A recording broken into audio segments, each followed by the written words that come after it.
On est heureux d'accueillir aujourd'hui le docteur Pierre-Olivier Barral. Bonjour Pierre-Olivier. Bonjour Arnaud, merci de me recevoir.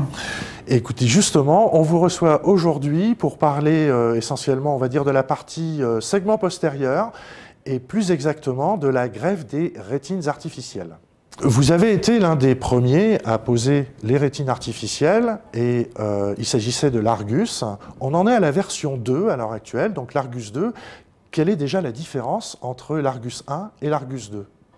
Alors, merci de me permettre de faire un peu le point sur les différentes étapes effectivement de cette démarche qui est en France la première façon de suppléer à une perte de vision dans le cadre des rétinopathies pigmentaires au stade de la cécité. Et nous avons commencé à implanter des rétines artificielles en 2008 dans le cadre d'un protocole de faisabilité et de tolérance. Il s'agissait de la mise en place de l'Argus 2 à partir du travail qui avait été fait aux États-Unis par le professeur Humayun, lequel avait déjà développé une prothèse, l'Argus 1, qui avait été placée déjà aux États-Unis dans les années 2000, toujours pour valider la possibilité et la tolérance de ce système. Alors, comment est-ce qu'on en est arrivé là? J'ai la chance de travailler avec l'équipe du professeur Sahel et le professeur Sahel nous a amené à pouvoir mettre en place cet implant Argus 2 dans le cadre de cette étude effectuée entre 2007 et 2011 où nous avons implanté 5 patients. C'était des patients qui faisaient partie d'une étude européenne et nous avons été le deuxième pays en Europe, après la Suisse, 2 jours après la Suisse, à commencer à implanter ces prothèses. Nous sommes allés nous former avec le docteur Cher aux États-Unis et ensuite nous avons pu mettre en place ces prothèses. Alors il s'agit bien évidemment d'un travail d'équipe. Je suis sur le plan chirurgical très impliqué avec le docteur Cher, avec d'autres membres. Mais il y a tout un travail qui doit être fait de sélection des patients avec le docteur Mohan Saïd qui est responsable du centre d'investigation clinique qui travaille en accord avec le professeur Sahel, avec une équipe d'orthoptistes puisque vous savez qu'une fois que la prothèse est mise en place, il faut faire travailler les patients, qu'ils ont une rééducation derrière. Il n'y a pas que le côté chirurgical des choses. Et avec bien évidemment les secrétaires, les arcs. Ça a donc été un travail complet, complexe, et qui nous a permis d'aboutir à une phase de commercialisation de cette prothèse, qui est actuellement remboursée en France, puisque nous avons actuellement un forfait innovation qui prend en charge un certain nombre de patients. Alors, pourquoi la prothèse Argus 2 ? Parce que cette prothèse fait suite à la prothèse Argus 1. La prothèse Argus 1, mise en place aux États-Unis, est une prothèse qui utilisait 16 électrodes. Ces 16 électrodes ont été posées sur la rétine, à la surface de la rétine. Et ces 16 électrodes ont permis de valider le principe, c'est-à-dire qu'il y a des patients qui ont revu avec ces électrodes qui amenaient un courant électrique et une vision à ces patients. Et que ce système a été validé car il était très bien toléré, permettait d'accéder à une forme de vision et non seulement pour une période de quelques mois, mais aussi plusieurs années après, puisqu'il y a encore maintenant des patients pour qui le système fonctionne, ce qui a permis d'aboutir à la création d'une prothèse Argus 2.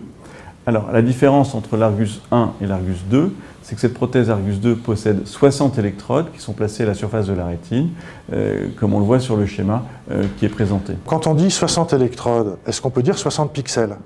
Alors, on fait souvent cette analogie pour essayer de donner une image. En fait, ça n'a rien à voir avec des pixels. Les électrodes sont des électrodes qui font quelques centaines de microns, qui sont placées sur la surface de la rétine, mais c'est pas du tout une matrice comme on peut l'imaginer pour un ordinateur. Ce sont des points de stimulation électrique qui vont donner des stimulations électriques visuelles, qui sont des flashs ressentis par le patient. Comment on peut quantifier cette vision par rapport à ce qu'on utilise actuellement pour... Alors, c'est une nouvelle vision, c'est une nouvelle forme de vision. Ce sont des flashs visuels, noir-blanc, enfin noir quand ce n'est pas stimulé, et des flashs blancs quand le patient reçoit l'information lumineuse, qui, avec les voies visuelles, en utilisant les voies visuelles normales, vont donner au niveau des aires visuelles des sensations visuelles que le patient apprend à reconnaître, qui peuvent être traités sous forme de lignes, de traits, qui peuvent donner une certaine forme de compréhension du mouvement. Et le patient, à partir des images qu'il a eues avant, puisque ce sont des patients qui ont déjà vu, qui doivent avoir vu, vont reprojeter ces stimulations visuelles dans leur aire visuelle et l'adapter par rapport aux éléments dont il a la mémoire autour de lui. Donc chaque patient est différent, chaque cas est différent. Le système doit être adapté à chaque patient, doit être programmé pour chaque patient, qui, à partir des électrodes stimulées, alors souvent ce sont des groupes de 4 électrodes qu'on appelle des quads, vont lui donner cette sensation visuelle qu'il va ensuite utiliser pour reconnaître sur la table un objet, pour voir s'il y a une porte, pour voir s'il y a un visage devant lui, pour voir s'il y a une fenêtre, pour voir s'il y a des voitures dans la rue, pour voir s'il y a des obstacles quand il marche, pour reconnaître des bandes blanches, pour pouvoir trier du linge foncé, clair. Suivant les patients, il y a tout un tas d'utilisations qui sont faites. En fait, on s'aperçoit dans tout ce que vous dites qu'il n'y a pas que la chirurgie et que c'est un vrai travail d'équipe. Et tout ce que vous venez de dire concerne finalement plus les orthoptistes dans ce travail de compréhension de l'image qu'on obtient. Les orthoptistes, effectivement, ont un travail primordial derrière, puisque c'est elles qui amènent le patient à utiliser au mieux ces nouvelles sensations visuelles. Quand vous dites utiliser au mieux, c'est comprendre les nouveaux signaux qu'il voit apparaître pour mieux les interpréter. Absolument. Et chaque patient va l'adapter en fonction de de ses habitudes, de ce qu'il souhaite, de ses capacités mémorielles aussi, de ses capacités d'adaptation. Enfin, comme dans toute rééducation, on est confronté à ses limites et à sa volonté de travail. Hein. Il y a une sélection des patients aussi qui est faite sur leur envie d'avancer, de bénéficier du système. Une bouteille n'est pas une bouteille. La bouteille correspond à un nouveau signal que l'on voit et quand on voit la bouteille, c'est le signal que l'on perçoit qui détermine que tiens, ça c'est une bouteille. C'est un peu ça. En fait, le patient voit avec un tout petit champ de vision de l'ordre de 20 degrés, à partir duquel il scanne, et en fonction des formes qui lui sont données sur les flashs qu'il reçoit, lui permet de réadapter, de dire voilà, ça c'est un objet rond, donc c'est un ballon, c'est une assiette, c'est une pomme sur la table, c'est une banane, et à partir de tout ça, il reprend l'habitude de fonctionner avec ces nouvelles informations visuelles, ces nouvelles informations lumineuses. Oui, on comprend bien que la participation, la motivation est essentielle dans ce type de chirurgie. La motivation fait partie de la sélection, effectivement, des patients. Est-ce qu'ils se servent de leurs mains, justement, pour apprécier la forme des objets et ensuite l'interpréter? Au début, dans la rééducation, la façon dont ils apprennent, il faut bien qu'ils se mettent en parallèle entre la forme qu'ils ressentent et l'image visuelle qu'ils ont. Donc évidemment, au début, il y a aussi, ils confirment avec leurs mains. Ce sont des gens qui sont, je le répète, aveugles, qui ont l'habitude de toucher pour sentir les objets et pour comprendre les formes qu'ils ont devant eux. Donc tout ça fait partie du système de rééducation. Et il y a toute une coordination entre la vision récupérée et la main, une coordination visio-motrice qui doit se faire. Progressivement, les patients retrouvent cette habitude de façon plus ou moins rapide, plus ou moins évidente, suivant les cas. Ce ne sont pas tous les types de cécité qui peuvent bénéficier de la prothèse Argus 2. Alors, pour revenir sur l'indication et la sélection des patients, les patients qui peuvent bénéficier de cette prothèse actuellement sont des patients qui sont au stade de la cécité ou de la quasi-cécité, au maximum qui ont une perception lumineuse et qui sont atteints d'une pathologie dégénérative rétinienne qu'on appelle la rétinopathie pigmentaire. Ça, c'est le profil type du patient auquel on peut éventuellement penser à poser ce type actuellement, les seuls patients pour lesquels il y a une indication validée et actuellement remboursée dans le cadre du forfait innovation par la Sécurité sociale. Et ce sont des patients qui ont déjà vu. Il faut déjà qu'ils aient eu une vie de voyant pour pouvoir adapter leurs nouvelles informations visuelles par rapport à leurs souvenirs. Alors, j'ai bien compris qu'en compagnie du docteur Sarah Cher, vous aviez été formé donc aux États-Unis. Est-ce que vous avez du coup développé une technique française sur la pose de ce type d'implant? Alors, une technique française, on a été obligé d'adapter effectivement la technique chirurgicale. En fait, cette prothèse Argus 2, développée par la société Second Sight, doit être mise autour de l'œil, avec une petite ouverture de l'œil, avec un câble qui va rentrer. Ce câble va être posé dans la cavité vitréenne, et puis au bout, vous avez la plaque d'électrode de 60 électrodes qui est fixée sur la rétine avec un petit clou. Or, à l'émergence du câble, la solution qui nous a été proposée par les États-Unis, c'est de recouvrir l'émergence du câble pour éviter qu'il y ait des fuites, pour que l'œil garde son tonus. C'était d'utiliser un tissu hétérologue, en fait, souvent du péricarde humain, traité effectivement. Or, en France, vous savez qu'avec les problèmes de la maladie de Creutzfeldt-Jakob, il y a des critères très précis et que dans le cadre de ce protocole, il n'a pas été possible d'utiliser du tissu hétérologue. Du coup, on s'est retrouvé confronté à cette situation. Comment faire pour que, à l'émergence du câble, la cicatrisation se fasse le mieux possible, puisque l'un des problèmes, c'est d'avoir un câble qui ressorte, que la conjonctive s'ouvre et que l'implant ne soit pas bien toléré, puisqu'il a tendance à ressortir.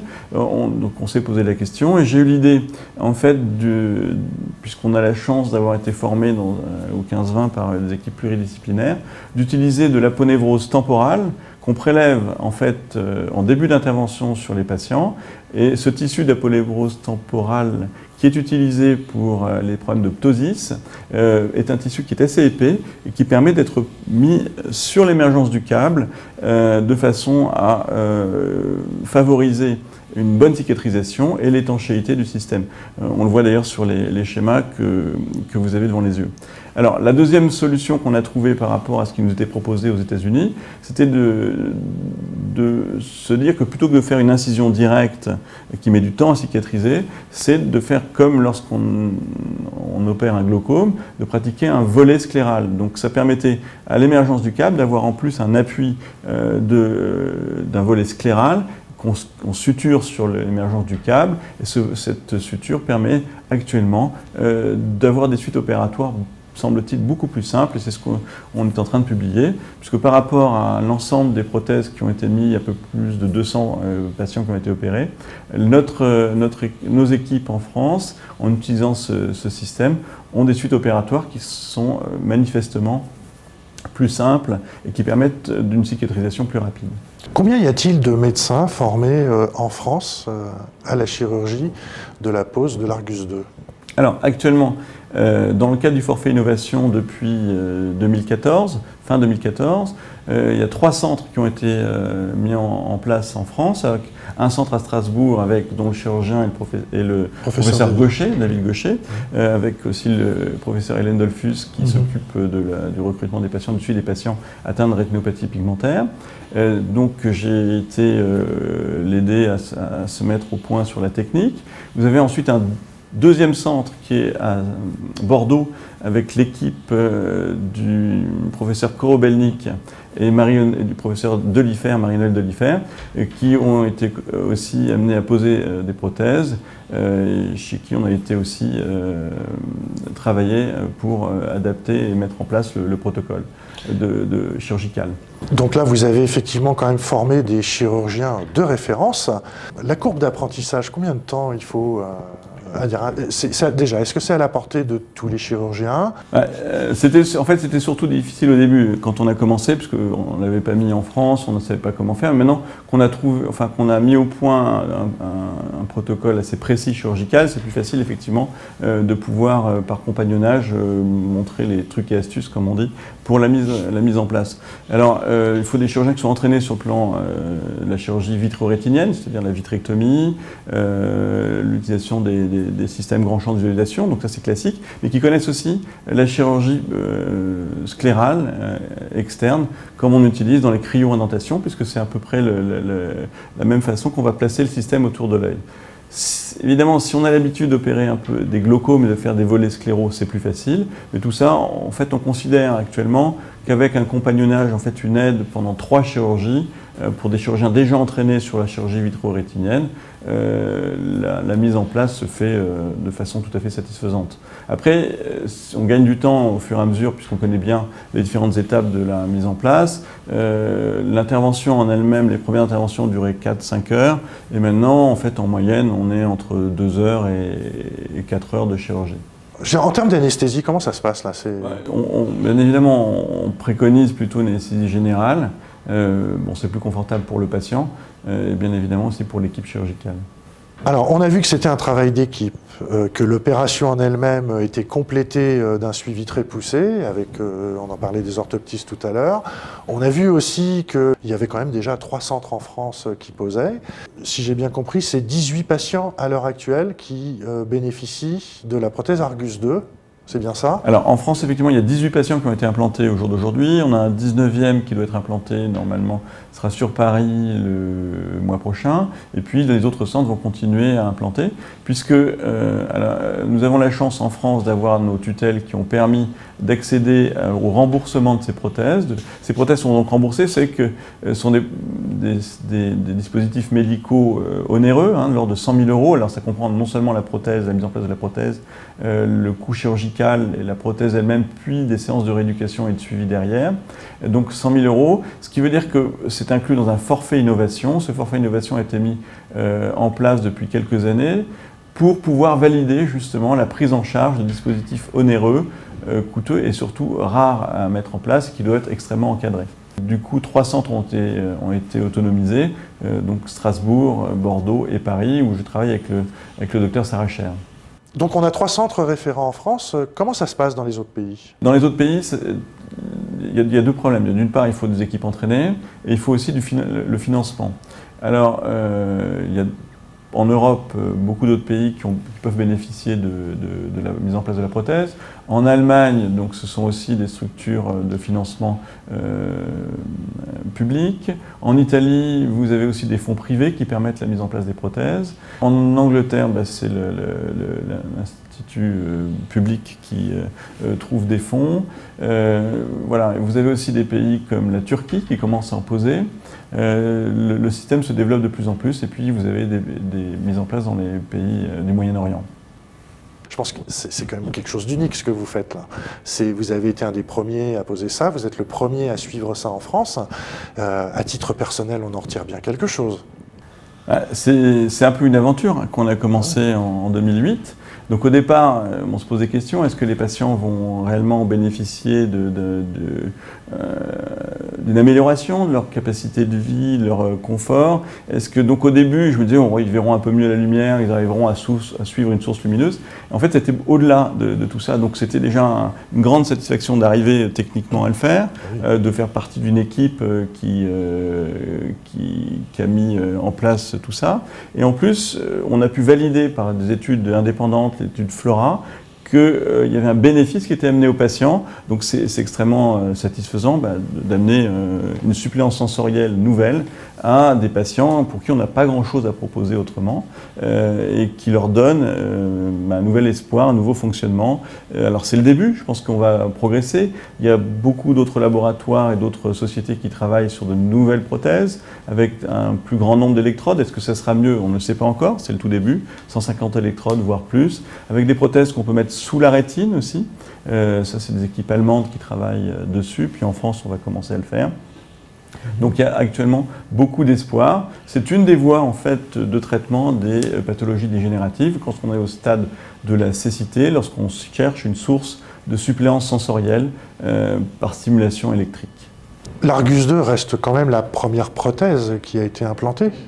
Alors pour le moment, l'Argus 2, c'est la prothèse qui a fait ses preuves, parce qu'on a eu une étude entre 2008 et 2011. Donc il faut non seulement que ça fonctionne au début, mais que ce système, en fait, c'est un système électrique dans un milieu aqueux qui est l'œil. Donc il faut que le process de fabrication soit tout à fait au point, que ce soit un système qui puisse perdurer. Et actuellement, on a eu une très bonne tolérance et une prothèse qui fonctionne encore au bout de 56 ans, ce qui valide la continuité de cette étude et la continuité de la pose de cet implant. C'est le seul implant qui a autant de recul, avec des publications à l'appui et avec une validité. Justement, cela me permet de rebondir puisque, à l'occasion du prochain congrès de la Société française d'ophtalmologie, Second Sight organise un symposium où seront présentées les dernières études. D'ailleurs, vous en avez déjà un petit peu parlé.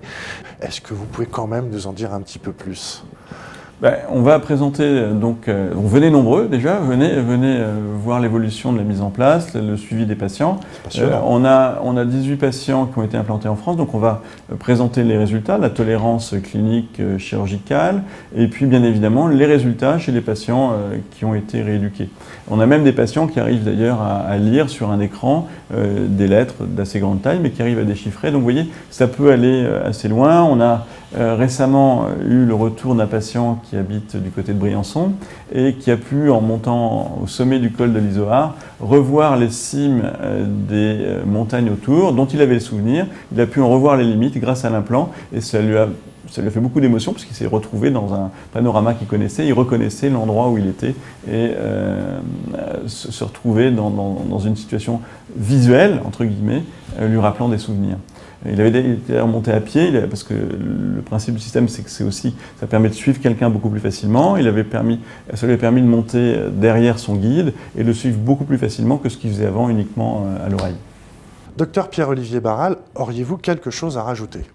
À rajouter, je ne sais pas, mais en tout cas, je voulais remercier Arnaud Danse et Ophtalmo TV de m'avoir permis de faire le point sur l'évolution de prise en charge de ces pathologies difficiles que sont la rétinopathie pigmentaire et la mise en place des implants rétiniens actuellement en France. Et le grand espoir que cela suscite pour les patients aveugles. Écoutez, docteur Pierre-Olivier Barral, vraiment merci beaucoup pour toutes ces informations et surtout, je dirais, la qualité de votre travail. Merci Arnaud. À bientôt.